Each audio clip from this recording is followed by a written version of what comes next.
Samsung, one of the world's biggest electronics and cell phone companies, used to export fish.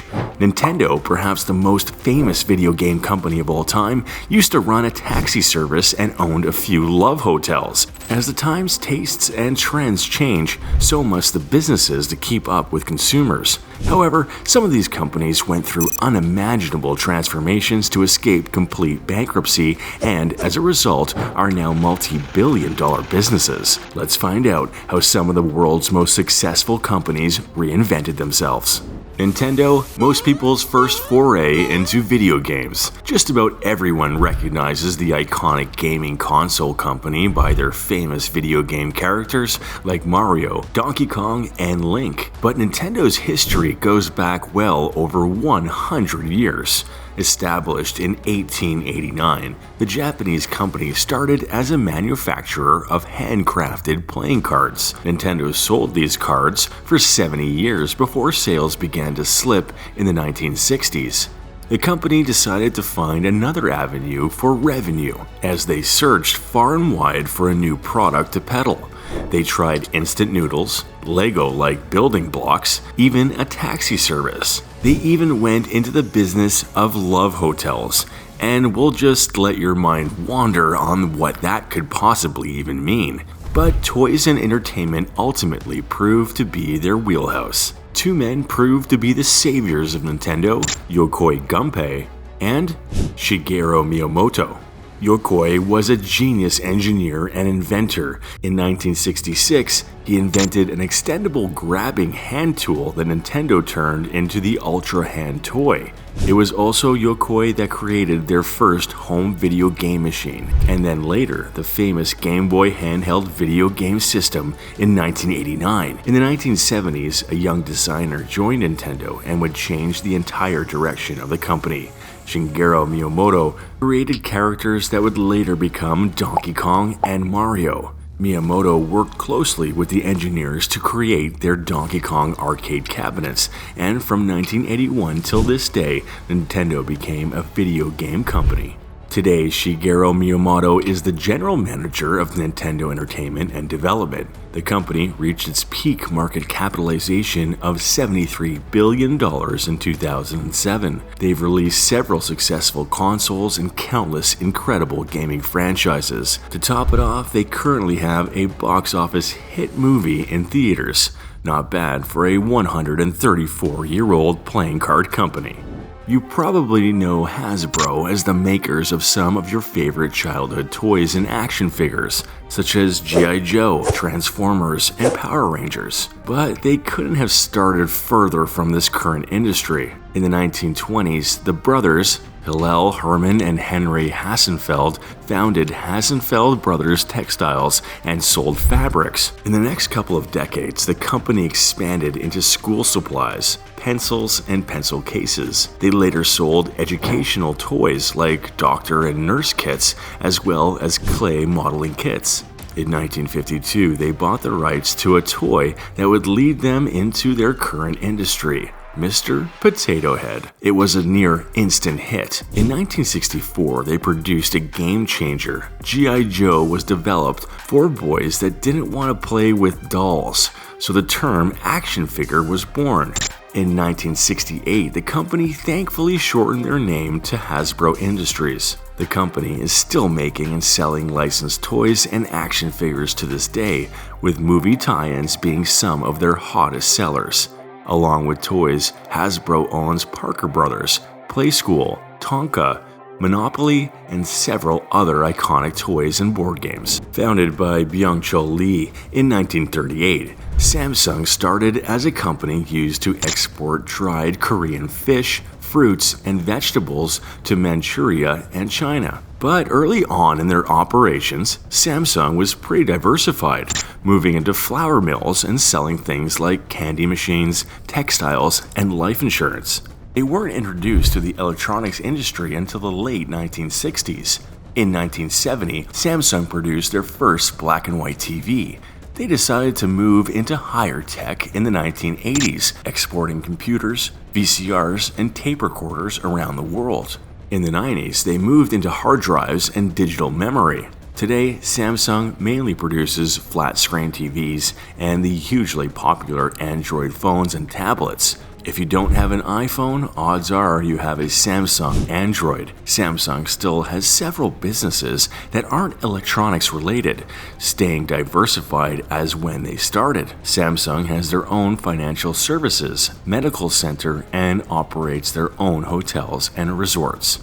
I want you to imagine a time where Amazon wasn't the biggest online retailer the world has ever seen. In its infancy, Amazon was just an online bookstore. That's it, just a simple online marketplace to buy and sell books. In 1994, Jeff Bezos took a $250,000 loan from his parents. Must be nice, right? By July of 1995, Amazon was opened online, boasting the largest collection of books anywhere on the web. But the online retailer didn't stay with just books. In 1998, they started selling music CDs. By 1999, they were selling even more categories of goods, such as toys, tools, and electronics. Today, Amazon is the biggest online retailer of just about every conceivable item known to man. And they've completely revolutionized delivery logistics, as having an Amazon Prime account gives you access to free, same-day, and in some cases even hourly delivery.